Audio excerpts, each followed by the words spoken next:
and we wonder why our alliances with some countries are less than perfect.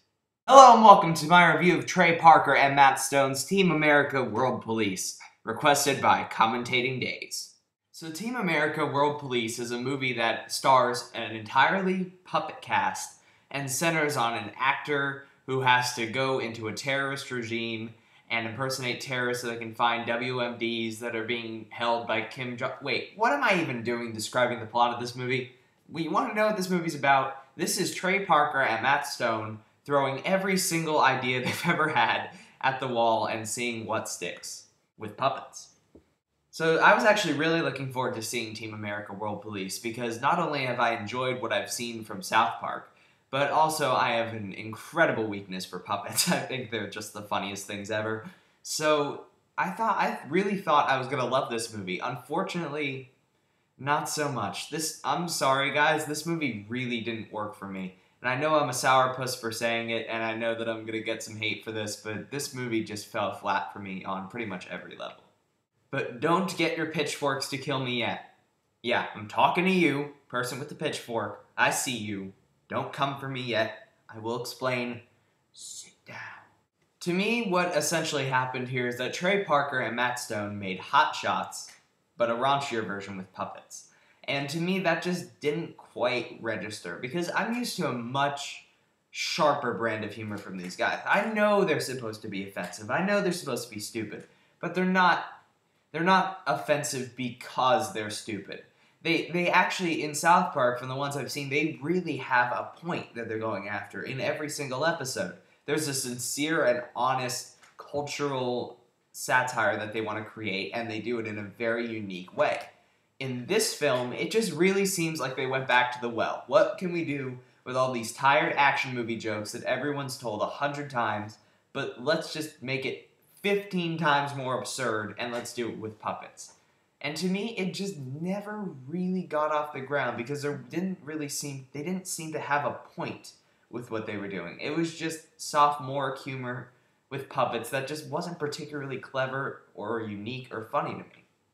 And occasionally this movie would have some flashes of brilliance. Occasionally it would have a really sharp, funny joke that actually caught me by surprise. But more often than not, the funnier stuff in the movie gets beaten into the ground so much because they do it over and over again, especially with this joke they think we have to make fun of every montage that's ever been in an action movie. And they have like 4 montage scenes in this movie where the first time, it's hilarious. The second time, it's grating. The third time, I'm like, seriously. And the fourth time, I fast-forwarded it. It was getting ridiculous. And I'm sorry, it just repeating the same joke over and over again doesn't make it any more funny. However, I didn't completely hate this movie. There are flashes of brilliance throughout it. There are a couple hilarious parts.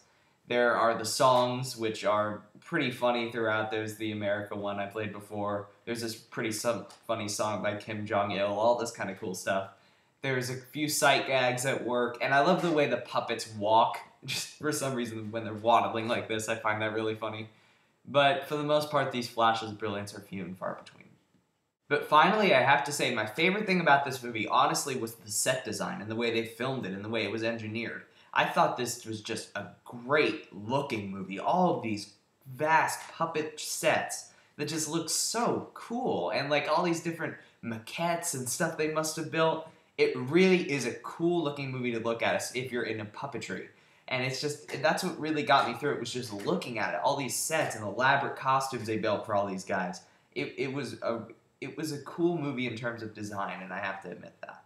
But overall, Team America World Police just felt very lazy to me. I know these South Park guys are capable of much better than this, and it just goes back to the well on so many levels. And I feel mildly like if these guys' names weren't on it, it wouldn't have been the acclaimed cult classic that it was. But maybe that's just my opinion. I can respect it if you like it, but I'm just saying maybe if the South Park guys' names weren't on it, you might like it a little less. Just a thought. But overall, I'd give Team America World Police 2 stars out of 4 just because of its occasional brilliance and fun moments and its great set design, but I don't think it's particularly worth bothering with. And that's my review of Team America World Police. I hope you enjoyed it. If you did, you can subscribe, comment, request a review yourself, do whatever you want, and until next time, I'm Movie Kid Mike.